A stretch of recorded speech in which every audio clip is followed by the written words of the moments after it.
ফিরলাম ব্রেকের পর, আর এবার নজর রাখবো ব্যবসায়ীকে মাওবাদীদের হুমকি চিঠি। সংগঠনের তহবিলে দিতে হবে 50 লক্ষ টাকা। কিন্তু কেন এরকম চিঠি এলো, কারা দিলেন এই চিঠি, কিভাবে এই চিঠি পাওয়া গেল, আরো ডিটেইল আপডেট জানাতে পারবে সান্নিক রয়েছে আমার সঙ্গে। সান্নিক, এই চিঠি কারা দিল, কিভাবে এসে পৌঁছলো এবং 50 লক্ষ টাকা সংগঠনে জমা দেওয়ার কথা বলা হচ্ছে?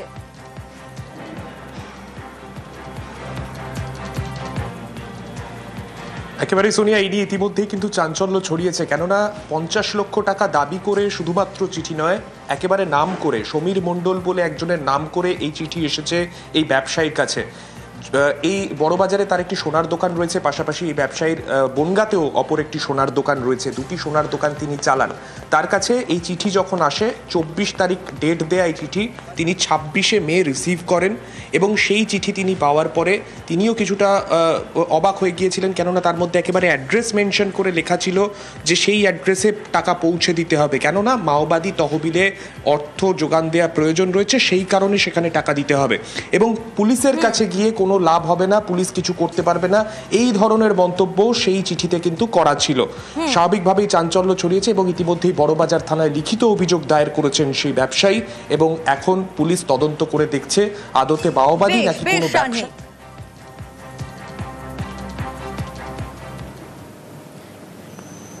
আর ভোট নিয়ে মোহাম্মদ ইউনুসের নাটক আবার শুরু হয়ে গেছে। ডিসেম্বরের মধ্যে ভোট করানোর কথা ছিল, কিন্তু না, ইউনুস কি বলছেন, ভোট হবে 2026-এর এপ্রিলে। শুক্রবার জাতির উদ্দেশ্যে ভাষণ দিয়েছেন তিনি এবং সেখানে কি বলেছেন মোহাম্মদ ইউনুস শোনাবো। এর আগে 2026 সালের জুনের মধ্যে ভোট হওয়ার আশ্বাস দিয়েছিলেন তিনি, কিন্তু বিএনপি সহ বাংলাদেশের একাধিক রাজনৈতিক দল যারা 2025-এই ভোটের দাবি তোলে, কিন্তু সেটা যে হচ্ছে না, ইউনুসের বক্তব্যে তা স্পষ্ট হয়ে গেল। আগামী জাতীয় নির্বাচন 2026 সালের এপ্রিলের প্রথমার্ধের যে কোনো একটি দিনে অনুষ্ঠিত হবে।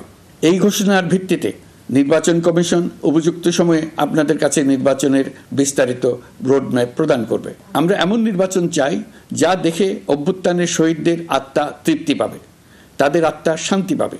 আমরা চাই আগামী নির্বাচনে সবচেয়ে বেশি ভোটার, সবচেয়ে বেশি প্রার্থী ও দল অংশ নেক। এটা সবচেয়ে অবাধ, সুষ্ঠু ও নিরপেক্ষ নির্বাচন হিসেবে জাতির কাছে স্মরণীয় হয়ে থাকুক। মোহাম্মদ ইউনুসের বক্তব্য তো শুনলেন, কিন্তু কোনোভাবেই বিএনপি এটা মেনে নিচ্ছে না।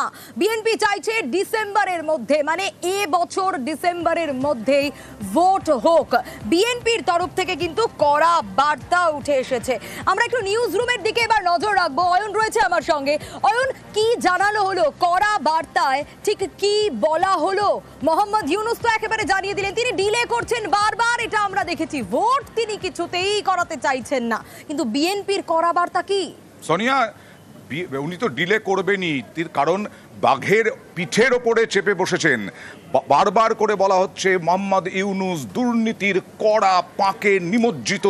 যে দুর্নীতি থেকে আরম্ভ করে বিভিন্ন অভিযোগ উঠে আসছে মোহাম্মদ ইউনুসের নামে, তিনি ভোট করাতে চান না, কারণ ভোট করালে পরে, নির্বাচিত সরকার এলে পরে তার ভবিষ্যৎ কি হবে, শেখ হাসিনার থেকেও খারাপ হবে কিনা, এই নিয়েই এখন চর্চা চলছে। কারণ বিএনপি, এই বাংলাদেশ ন্যাশনালিস্ট পার্টি, এই বিএনপি একমাত্র এখন রাজনৈতিক দল বলা যায়। বিএনপি মোটেই খুশি হবে না, কারণ অসন্তুষ্ট এবং কড়া বার্তা দিয়ে দিয়েছে খুব স্পষ্টভাবে, কারণ তারা চেয়েছিল ডিসেম্বরের মধ্যেই ভোট করাতে। মোহাম্মদ ইউনুস বারবার ঝুলিয়ে রাখছেন, এখন বলছেন এপ্রিলের প্রথমার্ধের সপ্তাহের কোনো একটি দিনে নির্বাচন হবে। কিন্তু বিএনপির দাবি যে গত 1 বছর প্রায় হয়ে গেল, গণতন্ত্র নেই সেখানে, খুন, রাহাজানি, আইন শৃঙ্খলার অব্যবস্থা সবই রয়েছে। সোনিয়া, এর আগে তারেক রহমান তিনি বারবার বলেছিলেন যে সংস্কার কখনো একদিনে হয় না, এটা হচ্ছে প্রায়োগিক এবং এটা একদিনে হয় না, বহমান এই সংস্কারের পদ্ধতি। সেই সংস্কার কিভাবে করবে ইউনুস জামানা, এটা নিয়েও প্রশ্ন উঠছে। বারবার উনি সংস্কারের কথা বলছেন। সংস্কার করার অধিকার তাকে কে দিয়েছে? কোনো সাংবিধানিক অধিকার নেই, তিনি নির্বাচিত সরকারের কোনো প্রধানমন্ত্রী নন। তাহলে সংস্কার করার দায় কার? সংস্কার করার দায় নির্বাচিত সরকারের। সেইখান থেকেই বারবার বলা হচ্ছে মোহাম্মদ ইউনুস আসলে নিজেকে প্রবলভাবে বাঁচাতে চাইছেন, নির্বাচনটা সবসময় দূরে দূরে সরে ঠেলে। আর এরপরে কি হবে সোনিয়া? এরপরে এটাও হতে পারে, এমনটাও আশঙ্কা যে সেনাপ্রধান তার নেতৃত্বে গণ অভ্যুত্থানও হতে পারে, সেনা অভ্যুত্থানও হতে পারে। একেবারে কি হয় বাংলাদেশের পরিস্থিতি, অবশ্যই প্রত্যেকটা মুহূর্তের আপডেট আমরা আমাদের দর্শকদের দেব। কিন্তু গতকালের বৈঠকের পর বিএনপি ইউনূসকে কড়া বার্তা দিয়েছে। কি বলছেন বিএনপি নেতা, শোনাবো। জাতির প্রত্যাশা পূরণ হয়নি। আমরা যৌক্তিকভাবে ডিসেম্বরের ভিতরেই নির্বাচন অনুষ্ঠানের জন্য আমাদের বক্তব্য সবসময় উপস্থাপন করেছি। এমন একটি সময়ে নির্বাচনের সময় ঘোষণা করেছেন, যেই সময় বলতে গেলে বাংলাদেশের পাবলিক পরীক্ষা থাকে, আবহাওয়া সঠিক থাকে না। এপ্রিলের প্রথমার্ধে যদি নির্বাচন অনুষ্ঠান করতে হয়, সেটা রমজানের মধ্যেই তাহলে ক্যাম্পেইন করতে হবে, এটা একটা অযৌক্তিক ধারণা। ওই সময় আবহাওয়া সঠিক থাকে না। উনি যদি দেরি করতে চাইলে ডিসেম্বরের পরে জানুয়ারির মধ্যে হতে পারত। আর মোহাম্মদ ইউনূসকে কোন ঠাসায় ফের কড়া বার্তা শেখ হাসিনার তরফ থেকে। দেশ ছেড়েছেন শেখ হাসিনা, প্রধানমন্ত্রিত্ব ছেড়েছেন তিনি, আর সেনা প্রধানের তরফ থেকেও বলা হয়েছিল ডিসেম্বরের মধ্যে ভোট করতে হবে। কিন্তু সেই কথাও রাখছেন না মোহাম্মদ ইউনূস। সেই কথা না রেখে তিনি তা উড়িয়ে দিয়ে বলছেন 2026-এর এপ্রিলে গিয়ে ভোট হবে। আর ক্ষমতার লোভে বাংলাদেশ জ্বলছে। দুর্নীতি, কর ফাঁকি সহ একাধিক অভিযোগে দাগি নোবেল জয়ী তোপ আওয়ামী সুপ্রিমো। তার ক্ষমতা দখলের এই লোভের আগুনেই কিন্তু বাংলাদেশ জ্বলছে।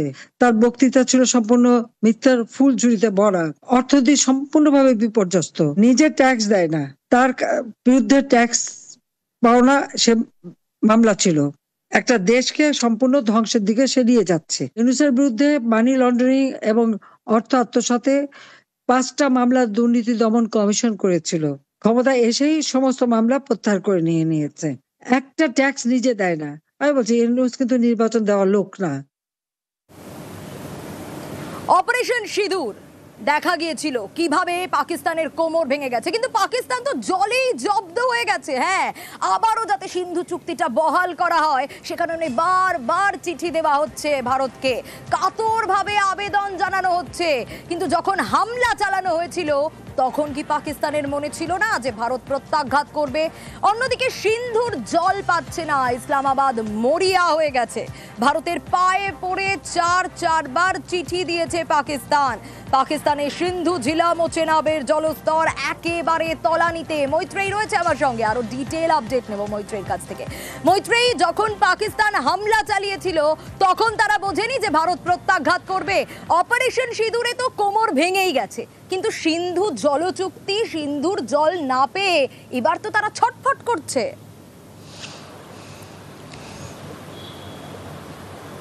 একেবারেই দেখো, সিন্ধু জলচুক্তি যখন খারিজ করা হয়েছিল তখন কিন্তু পাকিস্তানের তরফ থেকে খুব বড় হম্বিতম্বি করা হয়েছিল যে তাতে এদের খুব একটা প্রভাব পড়বে না।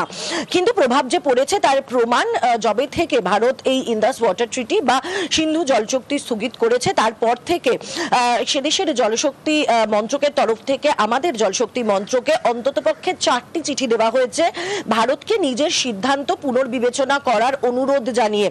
এবং সেই চিঠিতে বারবার করে অনুরোধ করা হয়েছে যাতে এই যে সিন্ধু জলচুক্তি ভারতের তরফ থেকে স্থগিত করা হয়েছে, ভারত যেন এটাকে পুনর্বিবেচনা করে এবং একই সঙ্গে যে স্থগিতাদেশ রয়েছে সেটা প্রত্যাহার করে নেয়। তার কারণ এই মুহূর্তে পাকিস্তানের জলকষ্ট একেবারে ভয়াবহ অবস্থায় পৌঁছেছে এবং সিন্ধুর জল না পেয়ে তাদের অবস্থা আরো শোচনীয় হতে পারে আগামী দিনে, তেমনটাই আশঙ্কা করছে পাকিস্তানের নেতারা। একেবারে মৈত্রী, অবশ্যই আমাদের নজর থাকবে। এবং প্রধানমন্ত্রী নরেন্দ্র মোদী আগেই হুঁশিয়ারি দিয়েছিলেন টেরর আর ট্রেড একসঙ্গে চলতে পারে না, জল আর রক্ত একসঙ্গে বইতে পারে না।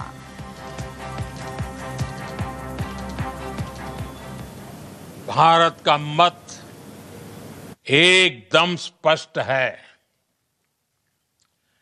टेरर और टॉक एक साथ नहीं हो सकते। टेरर और ट्रेड एक साथ नहीं चल सकते और पानी और खून भी एक साथ नहीं बह सकता।